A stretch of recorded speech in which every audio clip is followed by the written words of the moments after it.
Check, check, check. Let's see. Let's see if this will work. Hopefully it works. This is the first time we've had this error. Amazing. Okay, cool. Thanks, Thomas. I don't know if you can actually hear me, but I'll just like speak aloud, I guess. It's like I haven't really, yeah. Cool, let's try this again. We can totally do this. Let's totally try it again. Yay, great. So I think it is working. I mean, I haven't actually stopped speaking yet. So, oh, okay, sure, cool. Awesome, thanks, Thomas. Just making sure we type in. And thanks everyone who's, if you're still watching, if you're able to hear me.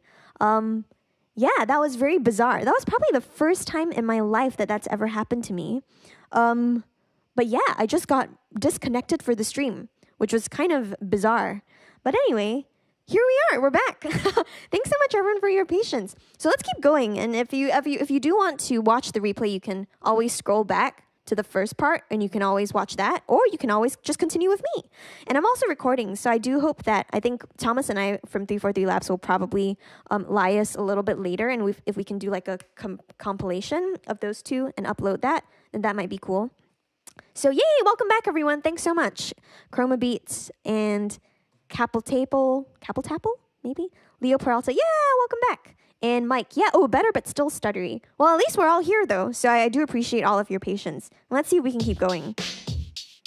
So we had that, which is great. We are gonna power through this, everyone. I'm like so determined to make this work. So totally, we're going to. Awesome, thank you so much, JS, for that confirmation. At least if the audio is good, we're good to go. So, yay! Now we've got some drums. Amazing. Let's keep going with this, and let's duplicate this. So now, as you see in live, we've got 4 of these lined up. Yeah, great. So where we stopped was where I was like messing around with the repeat function. So let's turn the repeat off for now.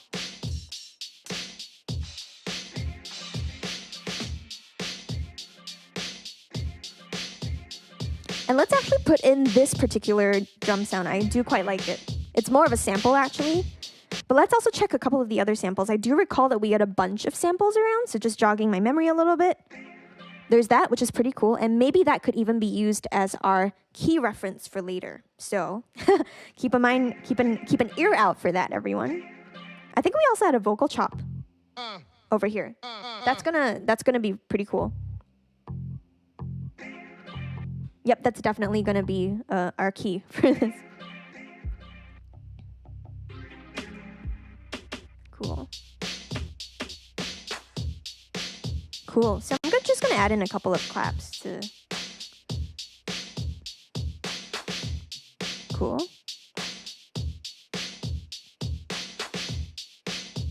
And I think those might be on a choke group. That's all right.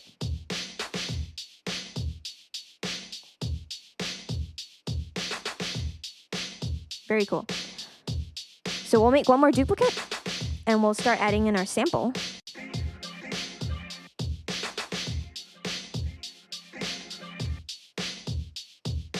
What I'm also going to do for this sample is I do think I kind of want it to be a central part of this particular production. So what I'm going to do is instead of just, playing it normally with my velocity, I'm going to make sure that I play it at full velocity. And I'm going to do this by pressing on the accent button on push. People kind of wonder a little bit about what accent does. And accent is a way of ensuring that everything that you press is going to be at the highest velocity. So that's going to be 127 in live. So let's press accent.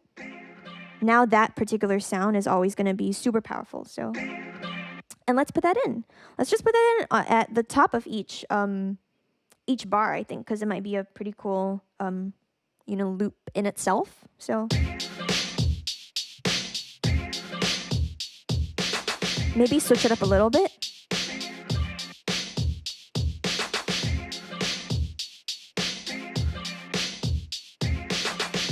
Cool. I kind of like that. That's pretty neat.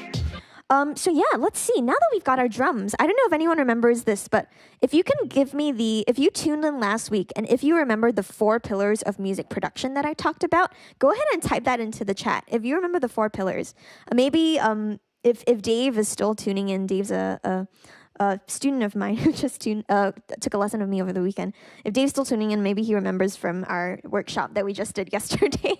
But yeah, if you remember the 4 pillars of music production that I shared last week, go ahead and put that in the chat and we'll see what's happening. So you've got this. Just going to decrease the volume so you can hear me speak over it. And let's add a track from Push. I did that by pressing the Add Track button directly on Push. And let's add a MIDI track this time with some kind of bass sound. So what you're seeing me do over here is I'm starting to use these knobs on Push to navigate and look for different kinds of sounds in Live's browser. Again, without Live actually, showing me the browser at all.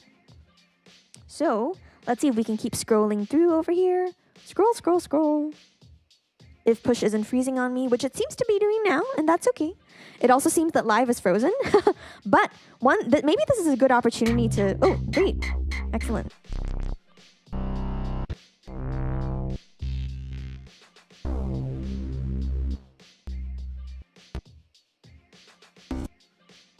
Let's find a bass sound that we could use. Cool, that's pretty neat. I think could go with that.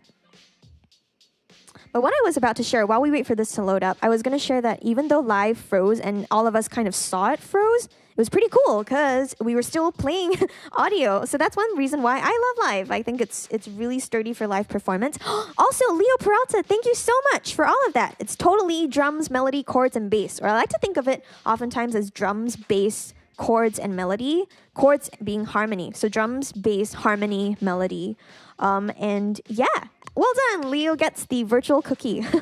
And let's see if we can do some interesting things with our bass today. So, great. So now we've got our bass. Right now we're playing a C major scale. And these are all the notes that are lit up. But like I said, we want it to be in the same key as the sample that we were playing. So what I'm going to do now is I'm going to bring the drums back up and find out which key we're in by playing the corresponding note on the bass part. So let's see if we can do that. Let's head back over here to mix view on Push, which lets us mix volume.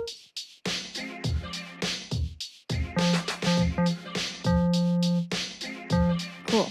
So this is telling me that the key we're currently in is the key of F, is F. F is the key, F minor is gonna be our key. How do I know this? To be honest, lots of practice in finding the key of stuff. If you take a class with me, I go really deep into detail about how to identify the keys of things, how to develop really quick listening skills. We call it ear training. So almost a little bit like physical training, I guess, but just for your ears. And it's important when we're producing. So I know my key is F, but what I want to do is make this a bass part. And the bass parts are generally going to be pretty low in Live. So I want to make sure that I'm pretty low. Good. That's in the range of a bass part. Great. What I want to do now, though, is also from Push, and I'm going to just pause for a moment so that we don't keep having that breakbeat in the background, although I do like it, is I'm going to show you a function on Push, which I love, that's called the scale settings. And what this lets you do is it lets you put Push into a specific kind of scale. So right now we're in C major, and we know that also from the screen. So maybe a little bit higher to play that back. And we're playing a C major scale. But maybe I want to be in F minor because that's our key today. So I can change the scale, and you'll see a couple of these LEDs also shift because the notes that are lit up are basically accommodating my scale settings. So now I'm in a C minor scale. A little bit hard to hear because it's so low, but it's a C minor scale. I do want to make the root note F, though. So now I should be playing an F minor scale. You can kind of hear that happening also. So great. Now that I'm in F minor, any of these lit up notes that I play are going to be in F minor too. So what I'm going to do is I'm going to bring the kit back up a little bit, and I'm going to use that as a reference for recording some kind of bass part in. So let's see what we can do.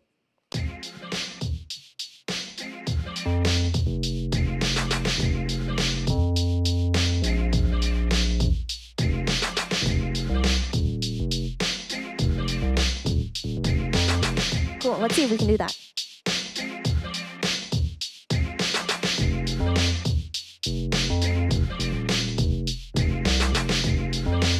Cool. So what just happened? I used the drums as a tempo reference, and I basically looped a bass part that I played automatically. And now we see this bass looping. It's looping in pink, which is great. But a couple of things. A couple of thoughts. First of all, for me personally, usually I don't have my bass in pink. And that's because I try to be organized when I work a lot on push, and even in general, just like keeping some kind of workflow present for yourself. So one thing I'm going to do now is head over into session mode on push, and I'm able to see my bass clip over here, but I'm going to recolor it. So I can do this by pressing the shift button at the bottom right hand corner of push, and then I can click on the clip and I can recolor it. And I'm going to recolor it blue because usually I think of blue when I think of basses. So blue. Cool, there we go. I'm also going to recolor the track blue as well so that the track color matches the clip color too. So now we've got these two. Now one more thing though. I'm listening to this bass clip over here and it's pretty neat. I recorded it, which is nice to think about. It's like, I made that clip. That said though, obviously my timing is imperfect, and I think any human is able to, play according to a rhythm. But there's always times where we kind of want things to be a little bit more tighter, a little bit more organized. And that's where something called quantization comes into play, which means that we're snapping it to a certain timing grid. So let's do that from push. I'm going to click on the quantize button, and we might see a couple of things pop up. Cool. So now I see a message on push that's at quantized to 16th notes. So now we should be much more in time.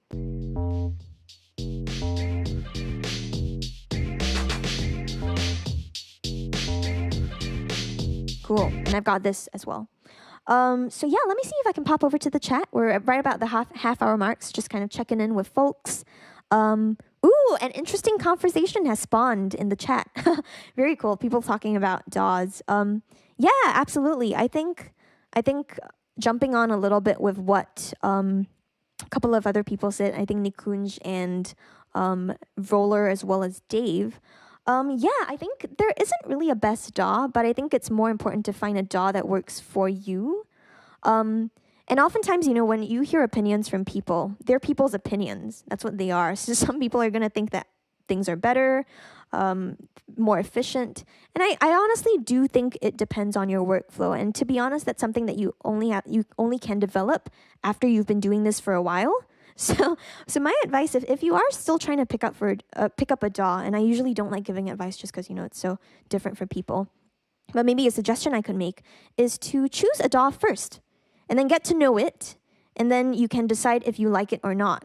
I mean, that's the only way you kind of do it, right? You test out a certain DAW, you test out a piece of hardware. I've met some people, for example, who love live, but they try out push and they hate push, and that's fine. It's just not for you. But it's for me, and it's for a lot of other people there, which is totally cool. And for example, like other people use Pro Tools, and that's all right. I use Pro Tools a lot too, honestly, for a lot of audio work that I do. And sometimes I even track vocals in Pro Tools, but it's not my go-to, and that's fine too. It's a little bit of a strange argument to have in some sense. I guess the most of the only way that you could possibly I've talked about this with another friend, and the only way that you could possibly really match off these DAWs is if you had one person doing all of the things on every DAW, which is actually an idea that I have, and maybe this will be like a special episode of 343 TV or something, but I'm not sure if people know this, but I'm an Ableton-Certified trainer, but I'm also a Bitwig-certified trainer. I'm also an Apple-certified pro and a Pro Tools-certified operator, so maybe I could do a thing in the future where I do like a 4-DAW face-off, and I make the same track in each of these DAWs. That's a terrible idea. I just dug a grave for myself. But back to where we are. Let's see if we can jump back on what Leo mentioned just now about the 4 main pillars. So I've got my my drums and my bass.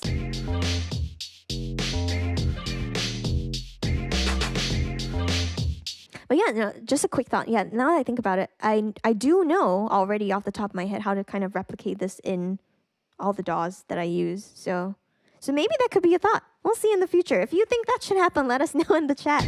Cool. So I got drums, bass. Let's add on another track and let's make it a harmony-based track. So for this, I'm going to go into the sounds category again. In this case, maybe I'd like to go over into a type of sound category that's called the synth keys category. I like to go to it a lot for synthesizer sounds that I use for chords. So let's go to synth keys and let's find a sound that we like. Here we go.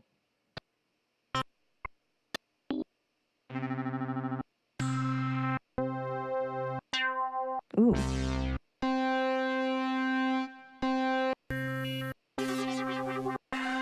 Oh, goodness.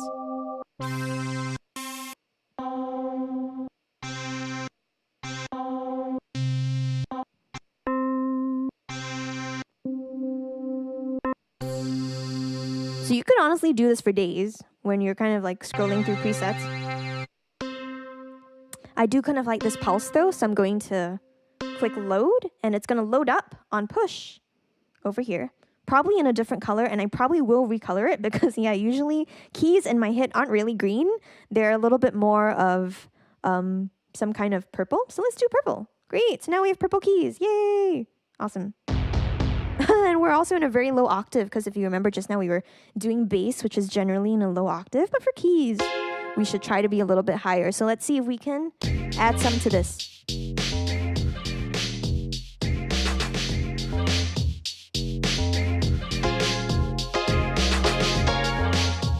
Cool. What I'm also going to do for this is show you another feature on Push that's called fixed length.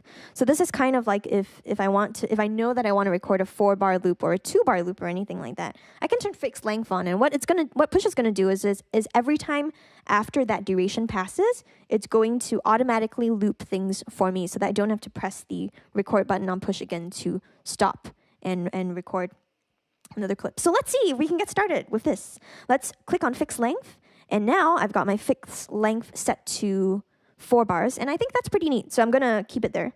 And what I'm going to do is turn on fixed length. So I'm going to press the fixed length button, and let's record Something's On Here.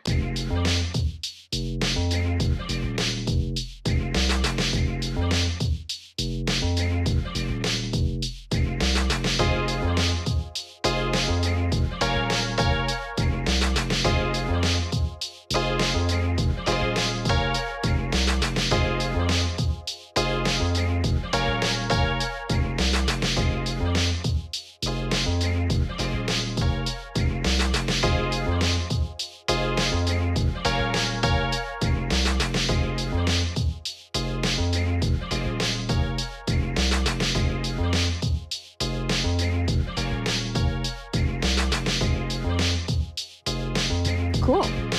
So we've just got some stuff layered on, which is pretty neat. So yeah, we've managed to add some chord parts to this. One thing I would like to do now is add some melody. So let's add on another track.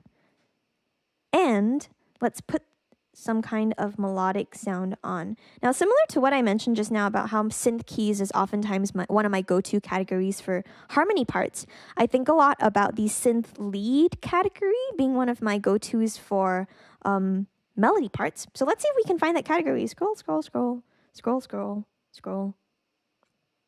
Cool. And let's head back over here. Ooh. Let's find a sound that maybe could fit in. Ooh.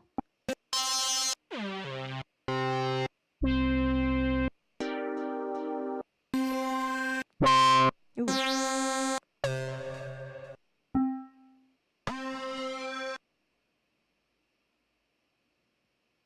Oh goodness, live has frozen. That's all right. Sometimes like I said, it freezes. It takes its time to do this. Never mind. While it's taking its time to work out its little tantrum, I'm just gonna head back over into the chat and say hi to a couple of folks. Welcome everyone who just tuned. Oh goodness! Just as I do that, it behaves.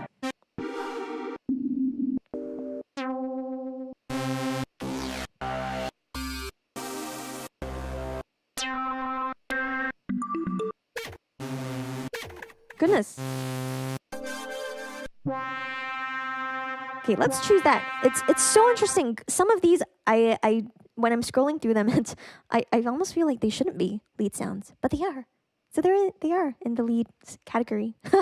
But yeah, okay. While we've got that loaded up, maybe I'll just take this moment to head back over into the chat and touch base with everyone. Yeah. Oh, I'm really glad to see that conversation kind of also going on as well. Totally, Nikunj made a great point. It definitely is a bit of a curve, but that kind of, in a way, speaks to, I think, why things are a curve. It's like we always say, oh, there's a learning curve, but why? It's really, for me at least, I found that it's oftentimes just familiarity and practice. The more secure that you are with yourself and your overall knowledge about music tech, and not just like per DAW. So not necessarily like, this is how a synth works in Live versus how a synth works in Pro Tools or a synth works in Logic. More so like, what is a synthesizer doing? What are all these controls doing? If I'm changing a filter, what does that mean on the synth? I almost feel like if you're more aware of these overarching sound design and just technology concepts, music tech concepts, audio tech concepts, you may be able to find your way around DAWs easier, because then the same questions are being asked. Like in different DAWs, how do you create a track that's an audio track? How do you create a track that's a MIDI track? How do you quantize stuff? Same questions. It's just finding them in different locations. So that's my spiel on DAWs. Thanks everyone for putting up with that. And, oh yeah, totally, Dave. That's a battle of the Claires. I think it'll be like Claire versus Claire versus Claire versus Claire in each of the DAWs. And to that end, I think, like, true enough, every time I use a different DAW, I do feel like I take on a little bit of a different persona as well, because each of them brings out a different side. Like, I love Ableton Live just because it brings out a lot of my more creative and experimental sides in session view. So that's something to consider also, I think. Yeah. And... Chroma Beats mentioned that you've used about 45 DAWs.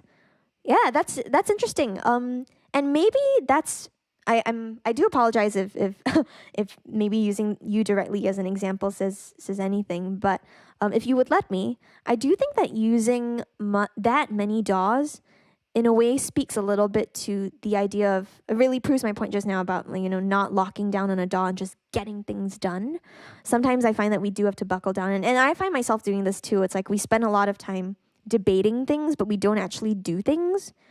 So if I could make a suggestion, maybe pick a DAW and just keep doing until you've done all that can be done, and you can then say, okay, I know how to do things and make a beat. If that's a concern. So thanks for letting me do a little bit of a, oh dear, strange sound coming from outside my window. But no, let's keep going on with this. We have our lead synth. So let's record a synth part and let's start looping it.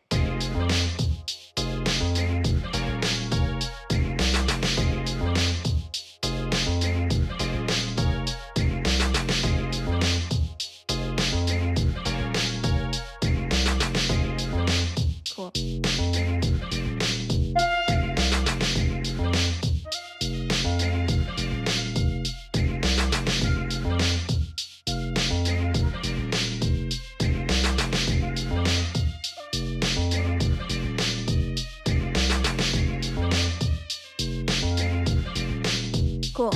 I've also noticed that because of the way the sample is laid out, we're actually not in F minor, but we're in F Dorian. So what I'm going to do is I'm going to go into my session mode again, and let's re-record that chord clip. So this is also the cool part about Push, is you can start deleting and working with different kinds of clips and just re-recording things. So if I hold down the delete button on the top left-hand corner of Push, and if I press delete, that previous clip that I had of the chords kind of goes away. So I can head back over into the chords note mode now, and I can play my chords again. Make these louder also. But like I said, we are not in F minor. We are actually in F Dorian. So let's go over into scale, and let's change that. So F Dorian, yay. Yay, great. So now let's re-record those chords. Re-record those chords. I keep saying like the same, different iterations of the same sounds of words at the same time.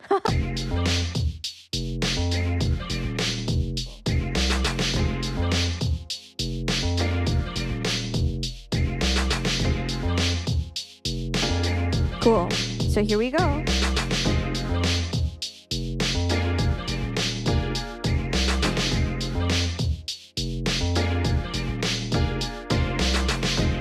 There we go.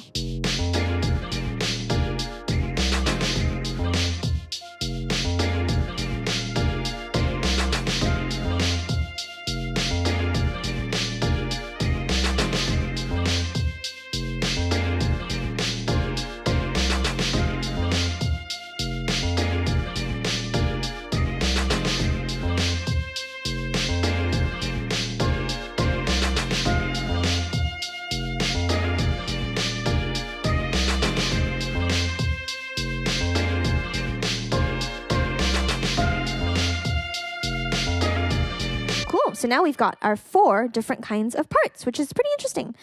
We've managed to build up our 4 pillars. So now I'm going to show you a couple of tips that I usually use to build up an arrangement super quickly. So I've got these 4 based parts out. And maybe, now that I've put in the sample and the drums on the same track, what if I wanted to separate them out? So I'll show you a very quick way that I do it. First of all, I'm going to make sure I stop all of these clips because they're currently all playing and they're active. So I can do that by launching an empty scene on push. And in session view, correspondingly, I have an empty row of clips that is cleared out. So now I have no clips playing. And to this drums track, I'm going to duplicate it. And after I duplicate it, I'm going to show you a couple of other things later. So I'm going to duplicate the entire track by holding down the duplicate button on push, which is on the left-hand side, and pressing on the track's name. And in a moment, if live is behaving, I should have 2 of those drum tracks open. Great. So now I've got 2 of them up. And what I'd like to do is make this second drum track that I have exclusively house the sample. So how do I do that? Well, first of all, I remember that the sample is only in my last clip. So what I'm going to do is delete all of these top 4 clips. So let's hold down the delete button and delete all of those. Boom, boom, boom, boom. Bye. We're also going to revisit this particular drum clip in the original drums.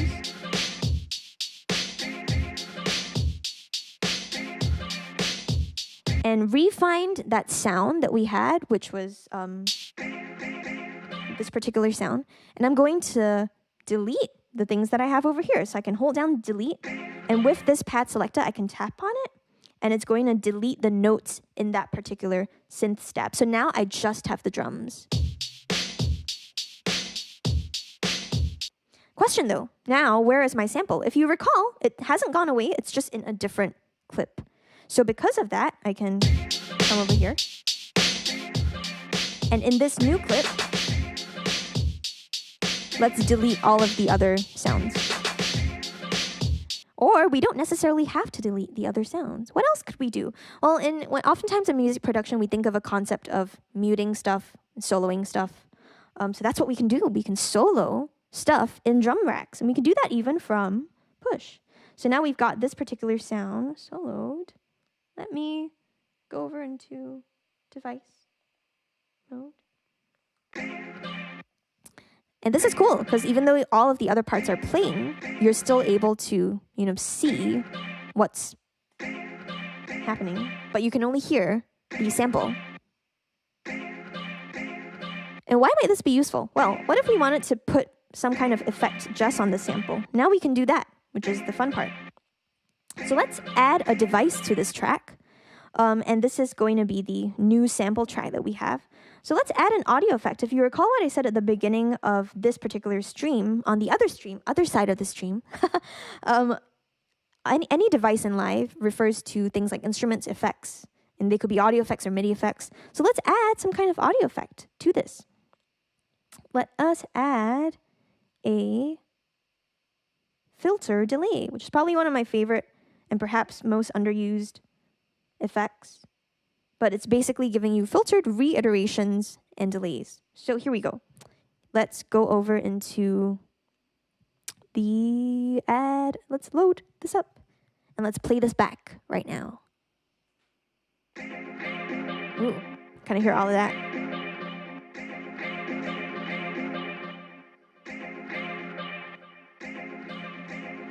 Now, one thing you might also notice is that I'm looking at push now. I'm not actually looking too much at live, but I'm clicking on push and I'm manipulating different parameters using the knobs on push.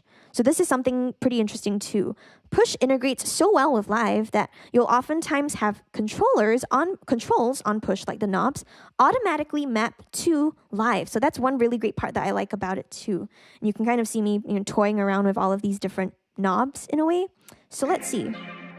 I'm playing with my different filter delay things. Also the frequency. So now it's a little bit higher.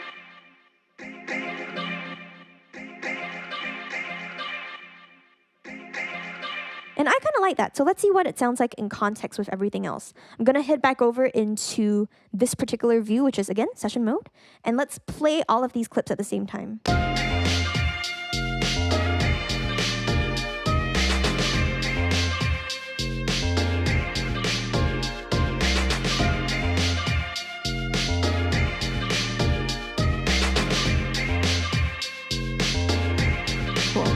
Now, I'll be honest with you. This particular pad that I'm playing over here, this lead sound. So I kind of liked it at the beginning, thought it was pretty cool. That said, I don't really like it now, which is okay. Like, that's a part of production too, right? We find sounds, we think we like them, we switch it out. So we can do that straight from Push without having to touch live. I'm going to go into my browse category. And I'm going to replace this instrument from Push. So let's see if we can find a nicer lead. Or not a nicer lead, but one that maybe we like more. So let's find a lead. And live is again having its tantrum. So we'll let it have its tantrum. I'm going to hit back over into the chat as well. Let's see what we got. Cool. Ooh. Every time I go over into the chat, ends up behaving. It's all right. This is, I guess it just speaks to how close Push and I am. Like, it knows when I'm frustrated, and it's like, I'm gonna play with you a little bit. Oh no, it's doing that again. Okay, cool. We'll let it do its thing. But yeah. Oh no, not at all. I just noticed that Chroma Beats, you still mentioned that you were, a little bit lost, and that's totally fine. Also, it's cool to. It's cool to be lost and kind of take your time with different things. Let me find a sound first.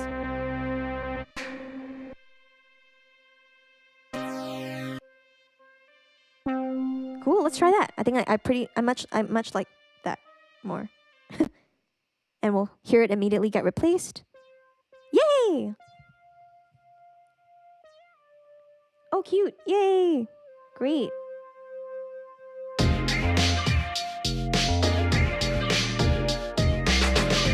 I kind of like that, a little bit of a throwback kind of vibe. Let's see if we can go into this particular clip and adjust a couple of its parameters by going into device mode on Push, which is the device with all the knobby things that you can do. Let's change the spread a little and also add some echo. So now you might be able to hear a little bit more echo.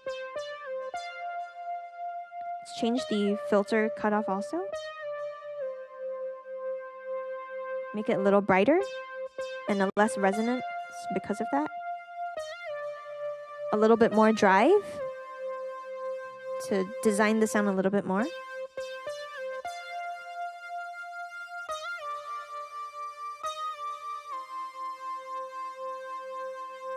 Also mixing in a secondary oscillator. Great. So now I think I actually do kind of like that sound. I've been working on it a while now. Let's see if we can fill this up a little bit more in the last couple of minutes that we have. So one thing that I always do is I try to come up with 8 different tracks of different parts. And one really quick way to do that is, like I said, the duplication method. So now I have 5. And in the next couple of minutes, we can pretty much do the rest. So let's duplicate the bass track first by holding down duplicate and pressing on the track's name. And for this bass track, I'm not going to do too much to it, but one thing that I will do is add a device that instead of being an audio effect is a MIDI effect. And it's a MIDI effect that's called pitch. What this is going to do is it's going to let us build on top of the current bass part that I have. And I'm going to make this second bass part go up by an octave. So let's make this go up by +12, which is a preset. So now we'll have 2 bass parts, and we can rebalance their volumes out as well.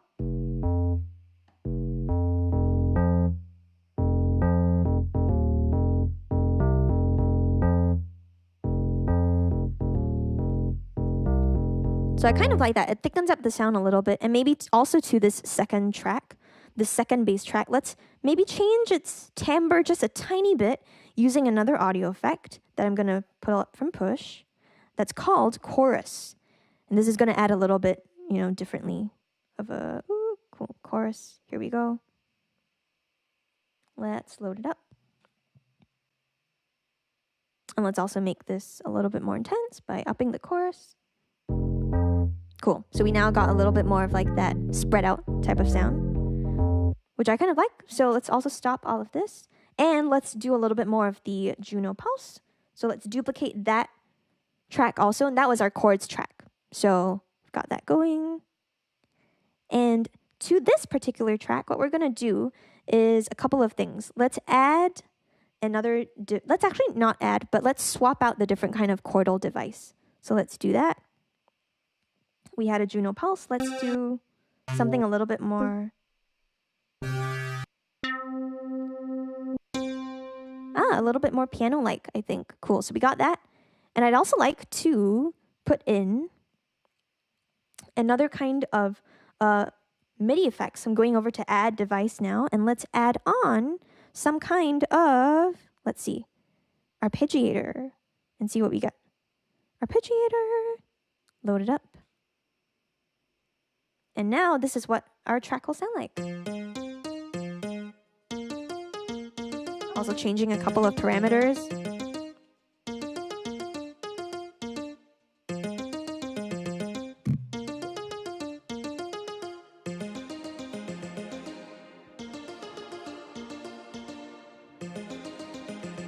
Cool. So now we got this additional layer of textures, which is pretty neat. And we're at 7 tracks already. Great. Look at all of this. What I want to do now, though, is maybe think about doubling up the melody too. So thickening it up just a tiny bit. So same thing, we're going to duplicate this. So now we've got 2 of the melody, but same thing, we're going to change it up a little bit. Maybe change the different kind of instrument that we have on it. And instead of doing a synth lead, let's do a little bit of maybe a sound with maybe a stronger attack. So perhaps something in the mallets category can help us there. So let's finish up a tiny bit. Cool. That sounds all right. So let's see what we got all together now. And let's also mix in some different kinds of volumes.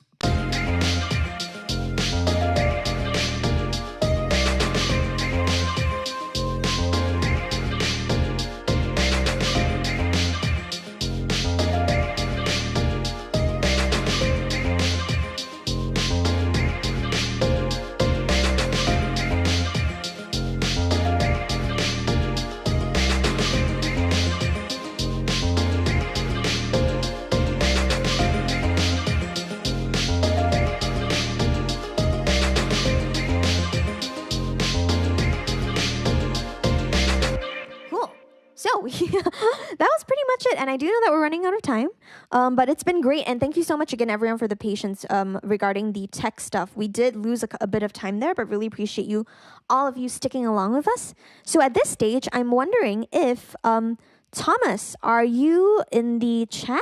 Do we have maybe instructions for the giveaway winners? I'm just going to check in with Thomas. Hi, Thomas.